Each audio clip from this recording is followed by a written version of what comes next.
গণতন্ত্রের মত প্রকাশের সুযোগ আছে, বিএনপি সেটা ধারণ করে বলেই অশ্লীল এবং ঘৃণ্য বক্তব্য দেওয়ার পরেও বিএনপি প্রতিবাদ করেছে, কিন্তু কোন জায়গায় কোন বক্তাকে আক্রমণ করেছে এমন কোন ঘটনা নাই।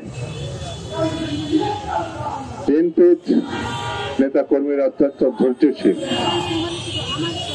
তারা স্বাধীনতার ঘোষক শহীদ জিয়ার অনুসারী, বেগম জিয়ার অনুসারী, তারেক রহমানের অনুসারী। তারা গণতন্ত্রের অনুসারী। স্বাধীনতা এবং গণতন্ত্র যারা বিশ্বাস করে তারা ধৈর্যশীল। এখনো বিএনপি নেতা কর্মীরা ধৈর্যের সঙ্গে অবস্থান করছে। বন্ধুরা, নানামুখী ষড়যন্ত্র, স্বৈরতন্ত্রের পতনের পর গণতন্ত্রের যে সম্ভাবনা দেখা দিয়েছে সেটাকে পরিপুষ্ট করার জন্য, গণতন্ত্রে উত্তরণের জন্য যেটি বড় প্রয়োজন সেটি হচ্ছে নির্বাচন। সেই নির্বাচন বিলম্বিত হওয়ার অর্থই হচ্ছে সময়কে অনিশ্চয়তার দিকে ঠেলে দেওয়া। নির্বাচন বিলম্বিত হলেই পার্শ্ববর্তী দেশ যাদেরকে আশ্রয় দিয়েছে সেই কুচক্রী মহল, ষড়যন্ত্রকারী, গণহত্যাকারী, লুটপাটকারীদেরকে সময় দেওয়া যাতে তারা বাংলাদেশকে অস্থিতিশীল করতে পারে। বড় একটি দেশ গত বছর থেকে গণঅভ্যুত্থানের পর তাদের আশীর্বাদ পুষ্ট শেখ হাসিনা তাদের দেশে পালিয়ে যাওয়ার পর এই দেশটি অনবরত মিথ্যা কথা সারা বিশ্বে প্রচার করছে। বাংলাদেশের সংখ্যালঘুদের নেতারা আপত্তিকর কথাবার্তা বলেছে। বাংলাদেশকে ধন্যবাদ তো জানাই নাই স্বৈরতন্ত্রের খাত করার জন্য। তারা মুখোশধারী গণতন্ত্র, তারা গণতন্ত্রের কথা বলে কিন্তু সেটা মুখোশধারী গণতন্ত্র।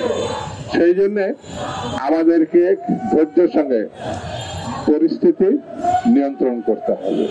ডক্টর ইউনূসকে সমর্থন দিয়েছে বিএনপি, সকল রাজনৈতিক দল সমর্থন দিয়েছে। গণতন্ত্রে উত্তরণের জন্য নির্বাচনের প্রশ্নে, গণতন্ত্রের প্রশ্নে আমাদের নেতা জনাব তারেক রহমান তার সঙ্গে যখন বৈঠক করেছে তখন কি বাংলাদেশে স্থিতিশীলতা ফিরে এসছে, আশার পরিস্থিতি সৃষ্টি হয়েছে। এটা হচ্ছে সত্য কথা। এই আশা এবং স্থিতিশীলতাকে কোন মহল, কোন রাজনৈতিক দল, কোন ব্যক্তি হীনমন্যতার পরিচয় দিচ্ছে। তার উদাহরণ কয়েকদিন আগে চট্টগ্রামে আমরা দেখলাম। সালাউদ্দিন সাহেব এখন একটা পার্টির মুখপাত্র, তার ব্যাপারে আপত্তিকর বক্তব্য, তাকে সমালোচনা করা যাবে না তা না, কিন্তু আপত্তিকর বক্তব্য এটা কোনো শালীনতার পর্যায়ে পড়ে না, এটা একটা উস্কানিমূলক। আমার বক্তব্য স্পষ্ট, উস্কানি দিয়ে পরিস্থিতি ঘোলাটে করে স্বৈরতন্ত্রকে আমন্ত্রণ জানাবেন, এটা গ্রহণযোগ্য না। আমরা এই জাতি ৭১ সালে মুক্তিযুদ্ধে সরাসরি রণাঙ্গনে যুদ্ধ করে স্বাধীনতা অর্জন করেছে। ৭১ নিয়ে কোনো আপোষ নাই, গণতন্ত্র স্বাধীনতা নিয়ে কোনো আপোষ নাই।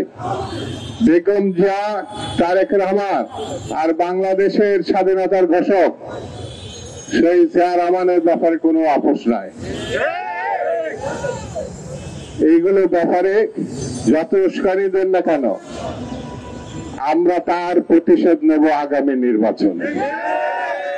আমরা নির্বাচনের মধ্য দিয়ে প্রমাণ করব বাংলাদেশের জনগণ বিএনপির সঙ্গে আছে, বাংলাদেশের জনগণ শহীদ জিয়া, বেগম জিয়া, তারেক রহমানের সঙ্গে আছে। এবং সেই নির্বাচন আপনারা ঠেকানোর যত চেষ্টাই করেন না কেন, ফেব্রুয়ারির মধ্যেই জাতীয় সংসদের নির্বাচন হবে।